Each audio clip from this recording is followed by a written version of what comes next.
When a certain demographic can't understand something, the conclusions they reach are off the chart. Welcome to World of Batshit. Flight. First developed by insects of the Devonian some 400 million years ago, nature has solved the problem of gliding and flying several times since. However, its most sentient earthbound apes had to wait until they were spending more time thinking about how to take to the sky instead of wasting their lives talking to it and pretending to get responses. In 1783 they joined the club when the Montgolfier brothers made the first manned hot air balloon flight. Sustained powered flight would have to wait another 120 years for the Wright brothers. In 2016, commercial aviation is expected to carry 3.6 billion passengers, for whom flight has become a commodity. The principles of flight are now well understood, so imagine, if you will, dear viewer, my dismay at finding that there are people out there who think they can use it to show that gravity is just another conspiracy. Here's one. He's got a channel called BS Detector, which is ironic as he fails to detect the horrendous bovine stench emanating from the digital manure he uploads for the consumption of people even dumber than he is. He's a flat earther who thinks satellites don't exist, that the moon cannot reflect sunlight, that the equator is impossible, and that there is a dome above your head. He also trumps Bill O'Reilly's stupidity in not understanding how tides work, apparently working on the premise that if you can't understand the results of a Google image search, or that diagrams of physical phenomena are rarely drawn to scale, then there's a conspiracy. Like many conspiratards, his video output rate is prolific, which suggests a possible correlation between making it to adulthood thinking that Earth is flat and being unemployable. In this video, he haphazardly attempts to explain why there's something fishy about gravity by using the conspiracy stalwart of stumbling from one question-begging argument from ignorance to another. The quality of argumentation you're about to see from BS is so piss-poor you might wish to pause the video here so that you can evacuate your bowels and bladder, strap yourself to your seat, position the screen out of punching range, and double up on the oven gloves. Ready? Let's go. Man, I was just cruising on this airplane, looking at the flat horizon that rose to my eye level, looking at the sun, which was really close and big. BS doesn't go into any detail about how he established the distance to the sun whilst aboard this aircraft. In reality, he's utterly failed to take account of glare, which in itself tells you nothing about the size of the light source or the distance to it. So how does he know that the sun is big and close just by looking at it with his eyes? He doesn't, and he can't. How long have we been traveling at this altitude? It seems like we haven't been changing our altitude at all. BS apparently expects his altitude to change throughout the flight. You can probably see where this is going already, but first let's summarise flight. Lift is one of the four forces acting on an aircraft. To maintain lift, a wing needs airflow. However, any solid object moving through a fluid such as air is subject to drag. On an aircraft, this is due to factors such as friction with the air and wingtip vortices, which is why modern aircraft have winglets to enable smooth airflow and improve fuel efficiency. BS is on just such an aircraft, and it appears to be an Airbus A320. Drag, as you'd expect, needs to be balanced with thrust to maintain forward speed and hence lift, which is necessary to balance an ever-present downward acceleration. So I wanted to visualize this on the ball that we lived on, cruising at 40,000 feet in a straight line. So I came up with this graphic. 40,000 feet going horizontal, because in my reality, a straight line is a straight line, right? I don't know about other people's realities. Well, that much is obvious. The reality that other people inhabit is one where an object will remain at constant velocity unless acted upon by an external force. The reason an aircraft doesn't fly off in a straight line is because, spoiler alert, there are external forces acting on it. Why is it even necessary to explain this? BS doesn't explain why he thinks aircraft should travel in straight lines. The most likely explanation for reality not matching his expectations is that his expectations are wrong. However, at no point does this occur to him. In my reality, the plane gains altitude as it gets further and further away. I mean, not before long. This plane should be in space, right? Wrong.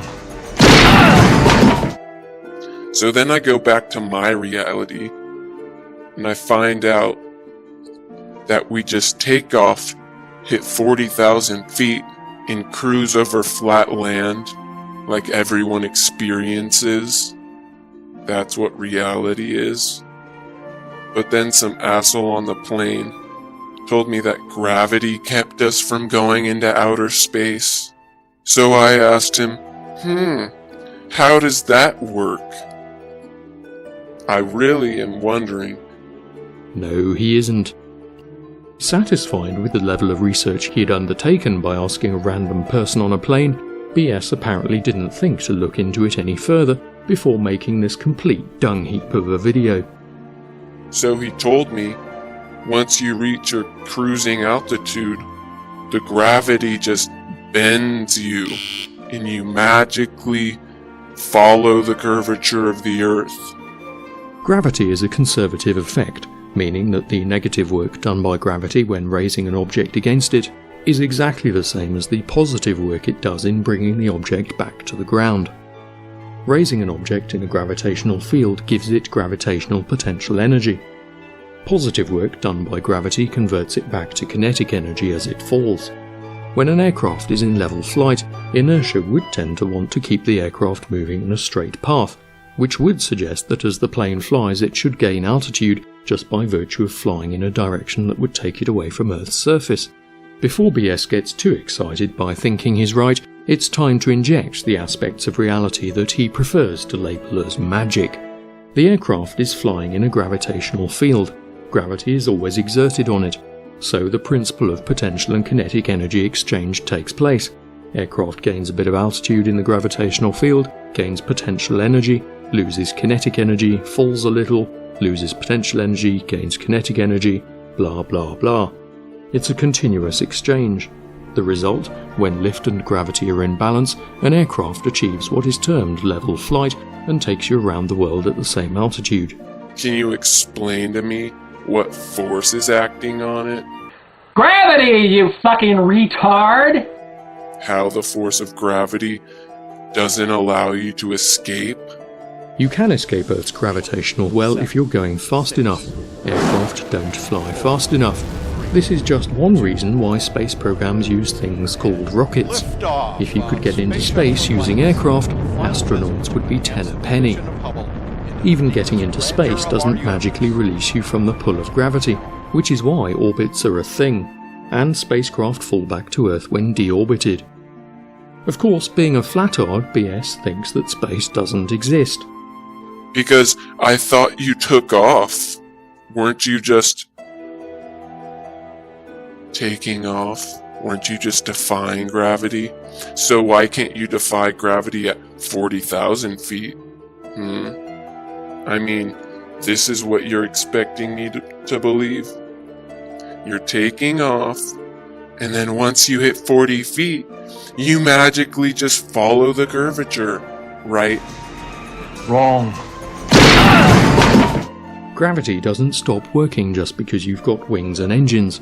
I presume, perhaps mistakenly, that BS has noticed that when aircraft suffer engine failure, or some other catastrophic condition that results in loss of sustained lift, they fall out of the sky. So if you have a plane that's going, say, 50,000 feet, wouldn't you just tip your nose up and break gravity, the supposable gravity that was keeping you from going into space? Right? Wrong. What flatards have yet to realise, mainly because they're astonishingly simple-minded, is that the atmosphere gets thinner with altitude. It's why, for instance, reaching the top of Everest without supplemental oxygen is a major feat. It's also why aircraft cabins are pressurised. Above about 10,000 feet, lack of pressurisation becomes an issue for passenger comfort, and if you want your passengers to be alive at the end of the flight, it's an excellent idea when flying at 30 to 40,000 feet. It's also an issue for flight itself. The higher you go, the less air there is flowing over the wings to generate lift, and the less oxygen there is for the engines to use in combustion to provide the thrust necessary to get more of that thin air flowing over the wings. The result, unsurprisingly, is that there comes a point where an aircraft can go no higher, its absolute ceiling, where the maximum available thrust is equal to the minimum thrust needed to maintain altitude. If you want to go high under powered flight, you also have to go fast, which puts high-altitude flight out of the range of commercial aviation. Commercial aircraft are also completely the wrong shape for high-speed flight. So no BS, you don't just go into space by pitching up at 50,000 feet. I mean, shouldn't you be in space by now? If you're just going straight on a ball?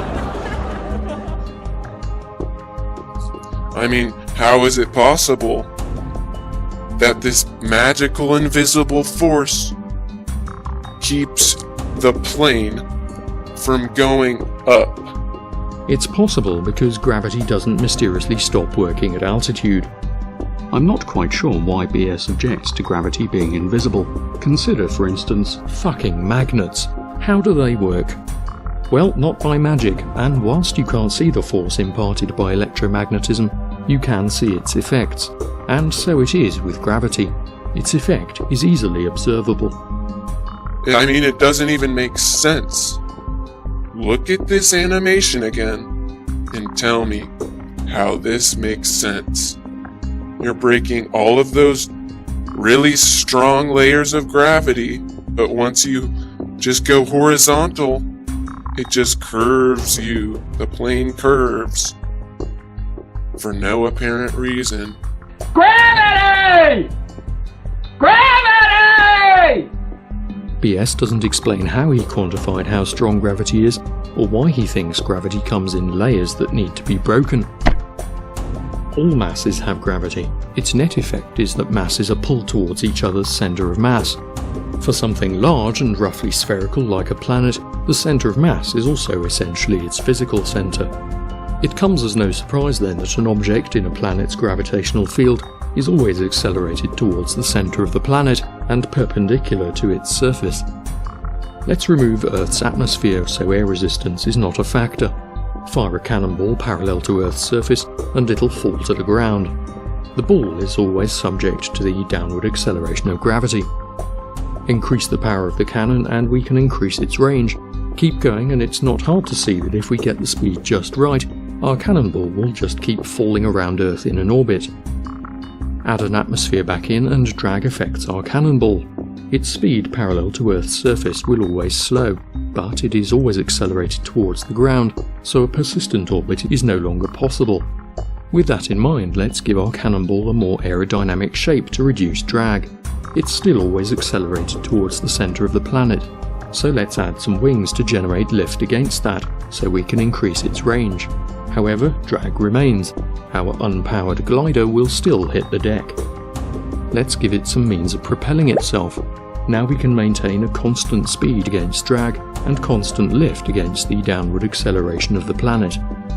It shouldn't need a rocket scientist to figure out that with everything in equilibrium, our aerodynamic, winged and powered cannonball can maintain flight around the Earth. Make it bigger, give it wheels, fill it with people, and hey presto, aviation in a nutshell. But why doesn't our aircraft just fly in the direction it's pointed forever, as BS expects? Well, we've already seen some reasons. However, an aircraft, like all objects, also has a centre of mass, or centre of gravity. That centre of gravity needs to be in the right place for an aircraft to fly safely, which is why weight distribution of an aircraft is important. Gravity, of course, acts on the entire aircraft, so think of it like a balance. All else being in equilibrium, the balance itself will naturally remain level as you move it around the planet, just like a set of scales in a car would if you drove from one side of the continent to another. Combining all the factors we've looked at, level flight following Earth's curvature is quite simply inevitable. I mean, first of all, I've already said this in my last video, there's no proof gravity even exists. We can't measure it. We still haven't been able to prove Einstein's theory. The supposed failure of mankind to measure gravity explains perfectly why Henry Cavendish managed it in 1798 using a torsion balance, why the same experiment is repeatable to this day, enabling, for instance, Gundlach and Merkowitz to measure the universal gravitational constant with splendid accuracy in 2000 using an improved version of the same technique. Mankind's failure to measure gravity also explains why Schlaminger et al. Also measured G with the completely different approach of using a beam balance. It also perfectly explains why gravimetry is a thing, and why the strength and variations in Earth's gravitational field have been measured such that we now have a map of it. All of this happens, of course, because it can't be measured. As for general relativity not having been proven, it seems that BS here is somewhat behind the curve, as it has been vindicated by every test thrown at it so far. But move aside Einstein, because BS Detector thinks he's got something better. I mean, isn't gravity just density? Right? Wrong. It's just priceless that so many flatards think that density is an alternative explanation to gravity. They really do uncritically swallow any shit they see on the internet that superficially appears to support their preposterous conspiracy theories. As usual, there are a few things that these cognitively stunted imbeciles have failed to consider. Consider a ball in a region of air. I haven't told you what direction the camera is pointing in, or what the orientation of the ball is. Flatards like BS say there is no gravity acting on the ball. So in what direction will the ball fall? The air pressure is, to all intents and purposes, identical on all parts of the ball's surface. What will make it move? Why would it move in any one direction over any other? It's a testament to the breakneck speed of flat Earth research that despite having the same length of time to explain reality as the rest of humanity, the vermin who think gravity isn't a thing have yet to explain why a ball would accelerate in a particular direction in preference to any other. Another thing which BS's density explanation has failed to account for is something we noted earlier, that the density of Earth's atmosphere decreases with altitude, or to put it another way, the density and pressure increases the deeper you are in the atmosphere due to the weight of the air above, in just the same way as water pressure increases with depth. This property of the atmosphere is why air pressure can be used to determine altitude, and Joe Public can buy altimeter watches that work on that basis. The relative concentrations of gases in the atmosphere remain essentially the same for tens of kilometers due to turbulence and mixing by winds. If density were responsible for the effect of gravity, the air shouldn't get thinner with altitude, because it's all the same stuff, and there's no gravity to pull it toward Earth, making the pressure higher closer to sea level. And yet reality disagrees with the flatard conjecture that gravity is just density. It gets worse though. If we follow the implications of BS's density conjecture, then the acceleration toward Earth of an object should increase as air is removed. What then should happen in a vacuum? Since flatards don't do predictions, we'll have to do their work for them. They have two possibilities. The first is that acceleration is a function of the ratio of the densities. In a vacuum, we have an immediate problem. You either divide by zero, suggesting an infinite acceleration, or the ratio is zero, in which case the object won't fall at all. These are both clearly horse shit. The other alternative is that the difference in density is relevant. In that case, as the surrounding medium's density tends towards zero, the object's acceleration should get faster. Well, this should be easy to test experimentally. Unfortunately for flatards, when you remove the air from a container and drop objects of very different densities, they not only fall at the same rate as each other, but they still accelerate at 9.81 meters per second squared. Flatards need a formula to calculate acceleration where no matter what densities you input, the answer always comes out as 9.81 meters per second squared. To which I say, good luck with that. If you've been wondering whether flat earthers should only be allowed to travel as hold baggage or in wooden crates, check out the complete morons who think gravity is part of the conspiracy. It's a world of batshit. I mean, where did the horizon go? This is so absurd. Do people actually believe this is happening? That's all it is. It's just density. That's why helium balloons can defy the big, strong force of gravity. So why don't you have to tilt your nose down to follow the curvature of the Earth? I don't know.